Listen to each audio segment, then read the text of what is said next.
I guess, well, I don't know if we need a roll call. We know who's here and who isn't, I guess. Do you need a roll call? Or? Yeah, I've got it in front of me. So Steve Adler. Here. Jolene Brink. Here. Bruce Haroldson. Here. Julia McCarthy McClaverty. Joshua Pullering. Kathy Bickenhuser. Paul Filicetti. Here. Solomon Martin. James McDonald. Here. So we have a quorum.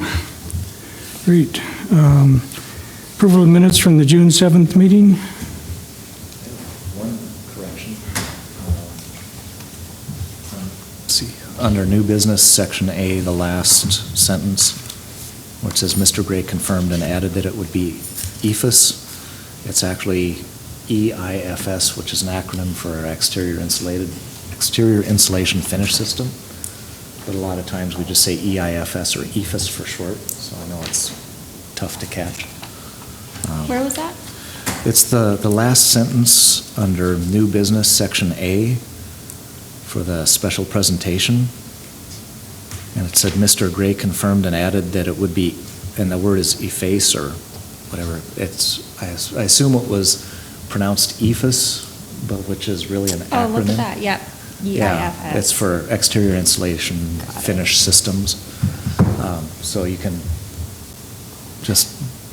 note it down as EIFS as an acronym if you'd like Good to. catch. So. Any other corrections or additions? Have a motion? Motion? Okay, approve as corrected, I guess. Second? Second. All those in favor? Say Aye. Aye. All right, very good.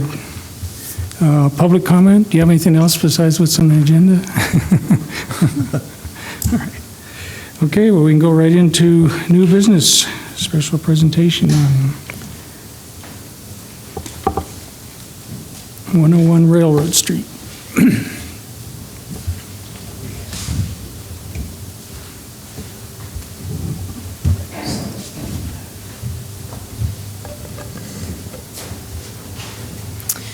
All right, well, we have a historic preservation permit for alterations to the south elevation of the Park Place apartment building.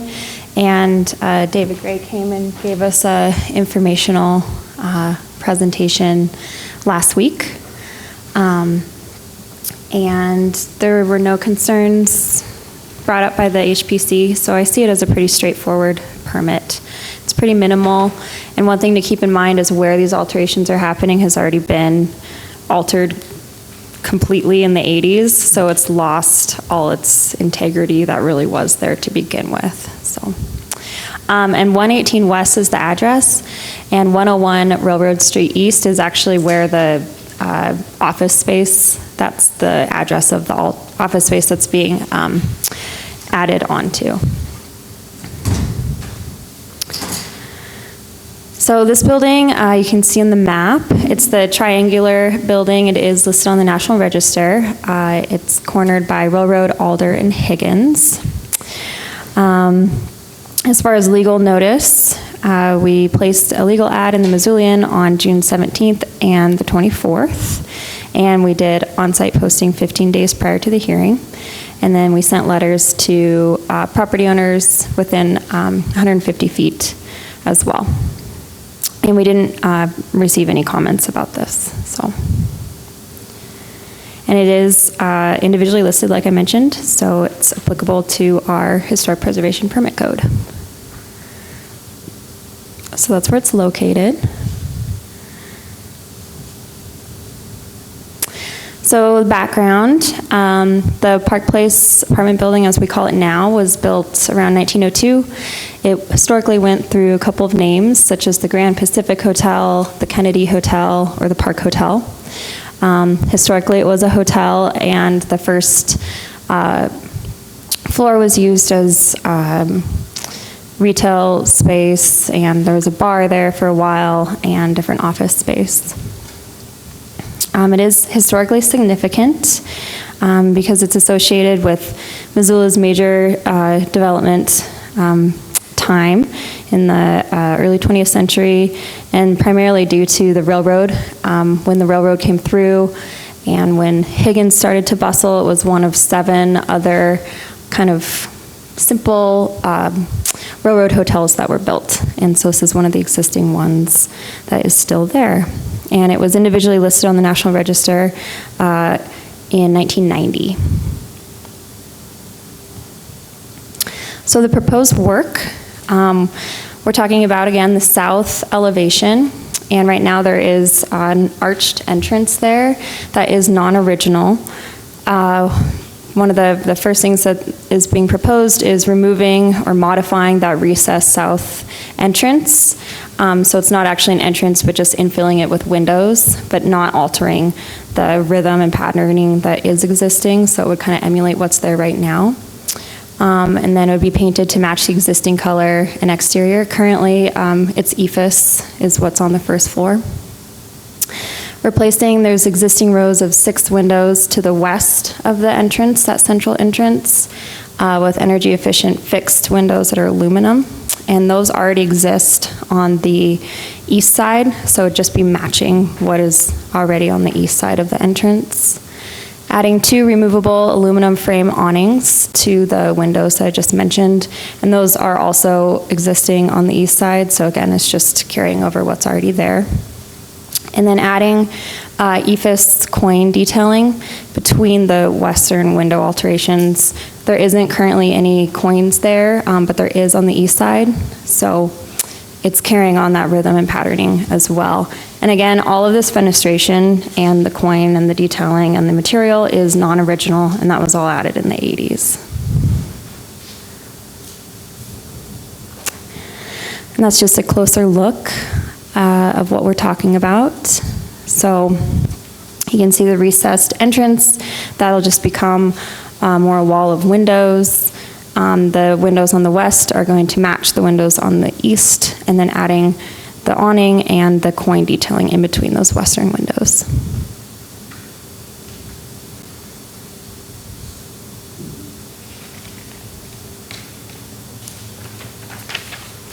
And the National Register nomination does say that it retains a medium degree of integrity as a whole, and part of that is because the second and third floor does have the original character defining features, which are kind of the brick patterning, but the first floor has been altered pretty significantly.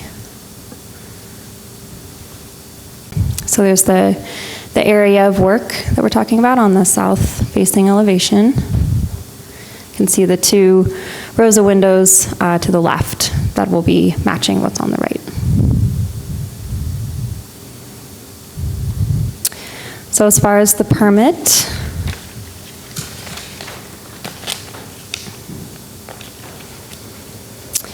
alterations being compatible with the relevant character-defining features. In the nomination, it doesn't describe the first floor just because it had already been altered, but it does describe the second and third floor character-defining features, and this does not affect that. It doesn't affect size or scale or coverage. Massing will be the same, which is EFS, which is non-original and added later. The major alteration for that is just that the entrance will no longer be an entrance, it'll just be recessed windows. So all in all, the major architectural style and integrity will not be altered. The detailing is not an original character defining feature to begin with. Does not alter existing fenestration. And it doesn't alter the major character defining features. And these added details are supposed to create symmetry and rhythm to what is already there right now. It will be distinguishable as modified since it is new material that's EFS and new windows and new awnings. H2 talks about new construction historic overlay districts. And again, making sure that we're distinguishing what is historic and what is not historic.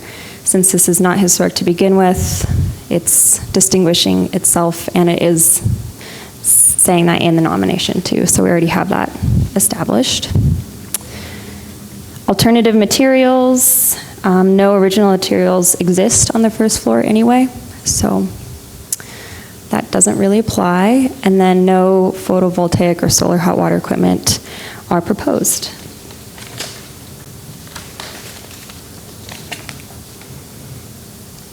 As far as the Secretary of Interior standards, property shall be used for its historic purpose or placed in a new use that requires minimal change. This is a pretty minimal change considering the first floor has always been used for retail and public space. Converting a hotel to apartments is pretty minimal as far as use as well.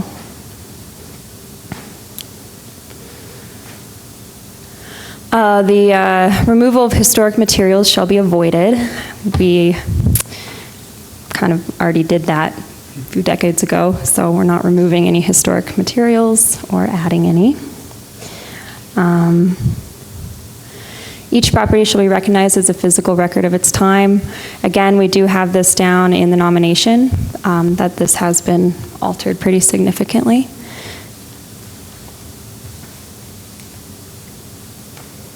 And in the application, the new coin detailing is proposed to the commercial tenant space exterior to delineate from the existing residential interior and in keeping with the design rhythm established in the refurbishment of the 1980s. That's quote unquote. As far as 4, gaining significance in their own right, that's pretty non-applicable as well. 5, the distinctive features, those, again, like I said, that are mentioned in the nomination are the second, third floor detailing of the brick, and that's going to be unaffected, as well as the cornice and the roof overhang, and that is going to be unaffected as well. Deteriorated historic features shall be repaired rather than replaced. The applicant has stated that they're going to repair and do maintenance on the existing EIFS and paint, so doing some of that minimal maintenance work as well, just to make it fresh and pop and look good.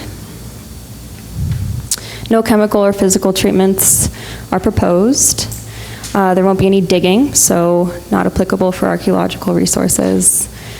And number 9, the differentiation of the old and new, since it is using non-historic materials, such as the awnings, massing, and windows. That's kind of a major differentiation. New additions shall be reversible. The awnings are new additions, but they are reversible. So overall, the finding of fact is that there are no cumulative adverse effects on historic preservation permit sites within this proposal. It does substantially meet the Secretary of Interior standards for rehabilitation. And in conclusion, the major historical archaeological features that distinguish 118 West Alder Street will not be adversely affected. The proposed alterations fit within the context of the existing site, yet remain indistinguishable to preserve the integrity of the building. The alterations are similar in scale to the existing and utilize modern building materials and design in order to define the distinct historic character of the primary building from the contemporary alterations. Proposed changes only alter non-historic aspects of the building. They only apply to the first floor, which has been substantially altered in a previous renovation. The updated openings would provide additional daylighting, would serve to enhance current working conditions, and reference the continued use and contemporary need as office space. There are no other HPP proposals in the vicinity. There are other historic sites in the vicinity, but would not be adversely affected by these physical alterations. The proposed project substantially meets the design review criteria in Section V and will not diminish, eliminate, or adversely affect the historic character and integrity of the building or the downtown historic district as a whole. So the staff recommended motion is that the alterations to the south elevation windows and entrance on the first floor of the building located at 118 West Alder Street be approved.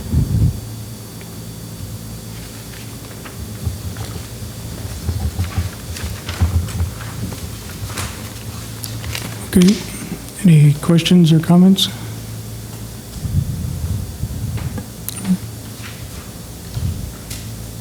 Is there a motion or anything? Do you want to, yeah, do you want to? Did everybody do the presentation last time? Yeah. Yeah, go ahead. Yeah. Again, my name is David V. Gray with DVG Architecture and Planning. So we're looking at doing some expansion to the existing office space. On the first floor, they're going to move into 2 residential areas that were added back in the 80s, and we'll be taking out one section of the lobby. The lobby will still maintain the grand entrance from the railroad side. I think it's pretty minimal renovations. We're trying to stick to what is in the existing building, at least as far as the 1980s addition. We hope that we get approval. Any questions? Short and sweet. No questions. Okay. Is there a motion? Somebody want to make a motion?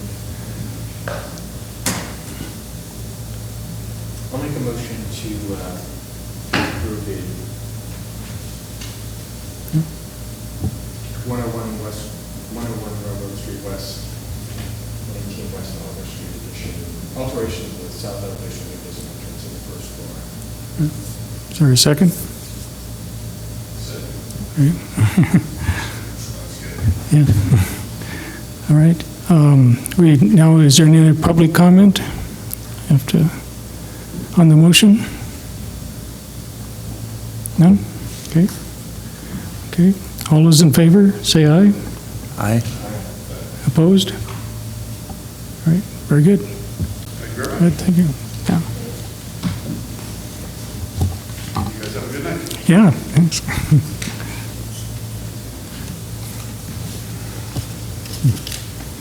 All right. Under new business, the HPC membership attendance, we need to just talk about that a little bit. Yeah, so every once in a while, admin goes through and does kind of a poll of attendance and where we're at. And the HPC is not doing very well. We're really struggling compared to a lot of other commissions. And people are starting to take notice in admin. We do have it in our bylaws that if you miss 3 consecutive meetings in a row, then you can be terminated from the commission. And that's non-excused absences. So like Solomon checked in with the city clerk and said that he was going to be absent, so that would be excused. We have a printout here. The blue is the absences in the past year, and it's not great. So we need to work on that. And if you just let us know, too, send emails. We need those to know if we're going to make room or not. This is your friendly reminder, I guess, and then out of here, it's a little more out of my control and could become an issue. But just take a look at this.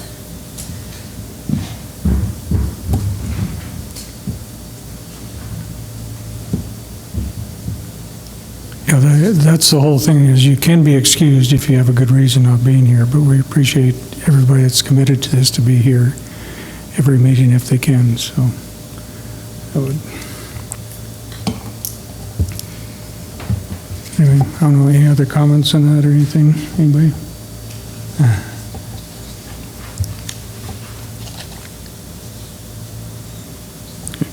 No, it used to be 2, so 3. Pardon? I said it used to be 2 absences, so 3.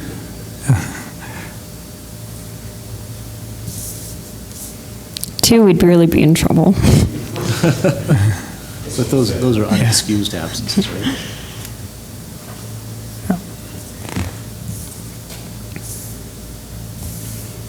So next thing we're going to do after the next big project is update our bylaws, because those haven't been updated for a long time. And, you know, this is food for thought that if we can't make it to every meeting, some commissions, instead of having a meeting every single month, even if there isn't something to vote on, we could just have a meeting when we actually vote. That's something that was put out there by our admin staff, just to get our representation up. One issue was the state was here last month, I believe, and there were only 4 of us present, and that doesn't look very good. So, Yeah, good point. so that's all. Just Okay. keep it on your radar. Yeah, thanks. All right, old business. I know preservation plan, education, I think we kind of went over the tours and stuff last week. The Unseen Missoula tours are going very well, I understand. And so, and that's tied in with the MDA, so seems to be going real well. And of course, we're part of it as well as the museum and several other groups, so it's going very well. All right. Education, public works, nothing probably. Preserve Historic Missoula report, I don't see anybody, so I guess, or do you know anything happening? I haven't heard from them for a little while. So. All right, staff report. Okay, so the HB demo ordinance presented at Land Use Planning on the 20th and gave a follow-up presentation on the 27th, just to answer questions. We ran out of time. It's a hefty ordinance, so it takes a while to present. But a motion was made to take it to City Council for a public hearing on July 23rd. So if we could have HPC representation for that, that would be great. That's going to be a Monday. And that's a regular City Council meeting here. This Monday? No, it's the 23rd. Oh, 23rd. Okay, Yeah. sorry. And I'll send a reminder email to you guys before that comes up.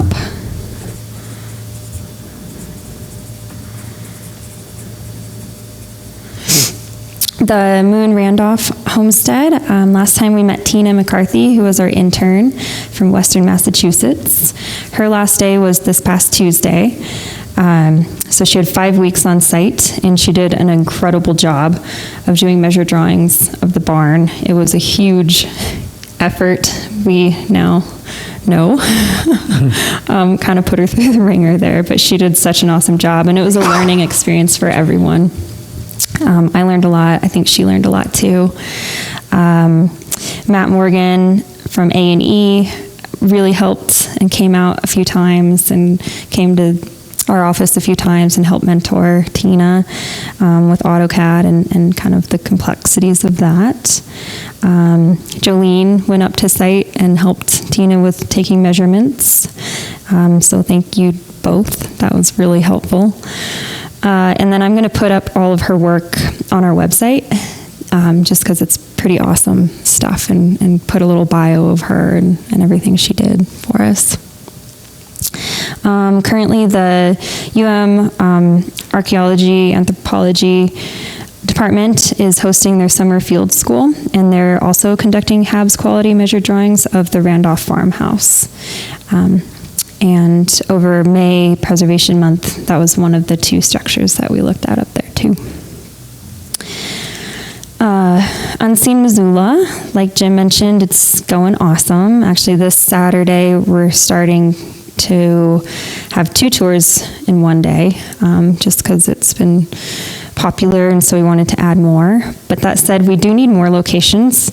So if you guys can think of any cool spots or have any community hookups of where would be another spot, I would love to get in contact with the Masonic Lodge. I heard that that's pretty cool. So if anyone has a name for that, send them my way.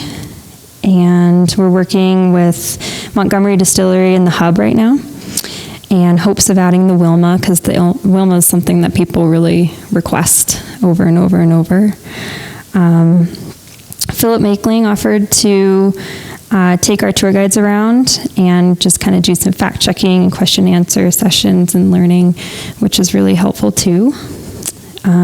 Jimmy Grant at HRA hosted a tour guiding workshop for the tour guides, so that was also awesome and helpful. And we're thinking about potentially extending it to year-round, just because it has been pretty successful and it's been really fun.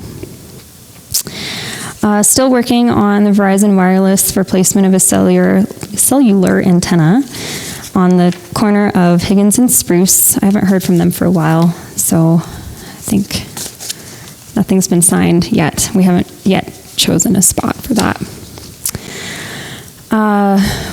We've had, I don't know if it's because the tours or summer or whatnot, but there's been a heightened number of citizen inquiries in the past month, just wanting to learn about their properties and kind of random questions that are very specific, sent emails and phone calls and stuff. So I was gonna, just to help carry the load, I'm going to start sending those to you guys too, so just keep a heads up for those, for ones that I don't really know the answer to, or just getting all of our brains together in the same wavelength. So that'll be helpful. I think I mentioned last time, I don't know if it happened within the past month, but the East Pine Street Historic District sign was vandalized. And someone shot bullet holes through it. And I went over to check it out, and by that time, it had been stolen completely. So it was Dave Strohmeyer who sent me an email and sent a picture and said, by the way, someone shot the sign. But the state is replacing it for free, so that's in the mail right now. And they're actually going to put they have this like plexiglass cover that they're going to put on it, so it's going to be harder to vandalize, which is great.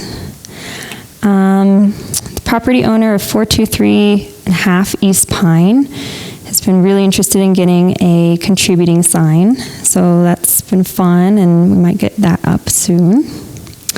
The City of Missoula, we joined the National Trust for Historic Preservation Leadership Forum, which, Steve, you were the one who kind of got this in motion because I kept meaning to sign us up and I kept forgetting. So now we're actually signed up. And we have an organizational membership, which means that you guys, if you want to sign up on an individual basis, it saves you like a couple $100. So just reach out to me if you want our number. You have to have our organization number, and then sign up with that. I think if you want to sign up as an individual and you're not a student, I think it's $195, but as an affiliate of a group member, it can be $95, so it can save about $100. And the same for, I think the same for like the National Trucks Conference, you can save money that way too, which this year is in San Francisco, so it's in the West Coast, which is great. And the early bird sign up is July 2nd through the 31st. And I did the math, and if you do sign up using our organization number, you'd save over $300 for that. So keep that in mind. The Preserving Missoula County History Grant review was today, but I had something come up, so I couldn't make it. Did that go well? Okay, great. And then I sent out a few emails a few months ago, and it kind of slipped off my desk, but I know that in the past, the HPC worked on the 322 Levasseur house, the blue one on the corner there. Yeah. Okay. Yep. And I think, Jim, you did a condition assessment. The current owner is trying to compile as much information as possible, and I'm having trouble finding anything in our files on my computer. So if you guys have anything from that time, or are willing to meet with the owner and talk about what we did in the past, that'd be really helpful. Just let me know. You'd be willing to? Okay, awesome. I'll send him an email.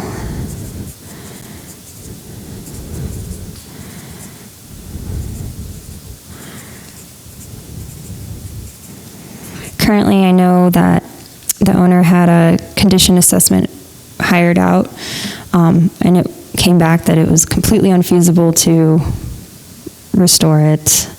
And so he's thinking about moving it now. Do you have a copy of that? I do. Can I Not get a the copy? current one, not the Oh. one that he just got. I don't. But I could ask him if he's willing to share. Yeah. So, yeah, that's what I got.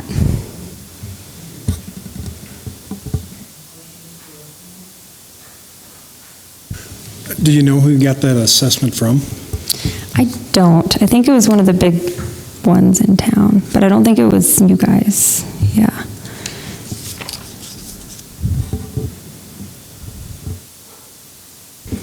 And I only know that because Philip Makeling called me and said that the owner talked to him and was really disappointed by the assessment. And so if we can aid in anything like that.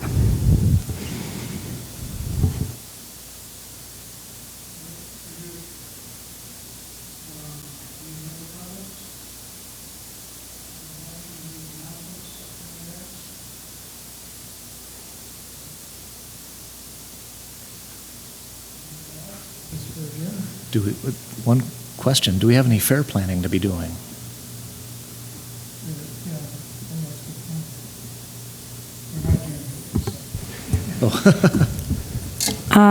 We kind of missed the boat on that, and it was I don't know, it just wasn't very popular last year.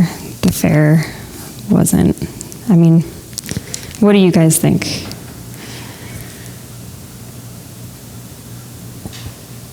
Well, I know, we got some information, but it was very little for everybody standing out there for hours. Yeah, I just thought it was pretty little, Yeah. but But do you have any, we're probably too late for this fair because it's coming up here 1st of August, but last year I got it set up in the same turnaround. So we could, but well, the problem You is guys the would have space. to do last- it. Yeah, last year we were able to go in with the fair presentation, so, but is there going to be another deal this year? So I don't know who we'd go in with this year, because I'm sure everything's already signed up. But that's a good point, maybe we should plan for at least next year and make sure that we get some together. is it something that we think was worth our time? Well, I think the thing in the past, we've been able to just show projects that have had awards and things like that. It was more of just an exhibit. An exhibit, okay. Now, last year we tried to do the recording of, which didn't turn out very well. Mm-hmm. And we're looking at some other things, I believe, to do that later on, or maybe in the future on a yearly basis, I guess. So I guess that's kind of the thing. But in the past, we put up past awards and current awards and things like that, and a little information on the Preservation Commission and that sort of stuff. So we could do that again, and we always did it by the one stair there used to be with the historical group, with Stan Cohen's stuff, but I understand his stuff is not going up this year either. Is that correct, Paul? Do you know? Yeah. So, I don't know, but hopefully in the future we can, do something at least to have a presence. Yeah. I like the idea. I absolutely agree. I think, maybe it's not something we do every year, but every other year, I think we should reach out and play a more active role in that. It's a great forum for it. Mm-hmm. And particularly next year, I think there'll be a lot more, knock on wood, a few more preservation activities that have taken place out there that would allow the HPC to be more in representation of kind of the work that's taken place. Maybe even, provide some tours or something. Yeah, that's a good idea, so right? that, there might be a different aspect that could take Yeah. place. So. Yeah. Okay. That's good. Yeah. Okay. So nothing this year, but we'll work on it for next year, hopefully. So, okay. Any other comments or anything? All right. then I we're would- adjourned. Oh, I would only say that I think the downtown tours have done a lot of work. And by not having a presence at the fair this year, I think that we've created a presence in other spaces, and that work is being done in a different way. But I agree, next year would be great. Good. Anything else? All right, we are adjourned. Wow, 40 minutes. All right.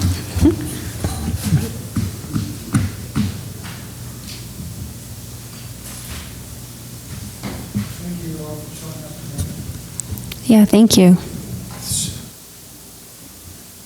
I'm so sorry I was late. I had it written down as 7:30. And so I was like, oh, I'll get there 30 minutes early and have plenty of time. But, nope.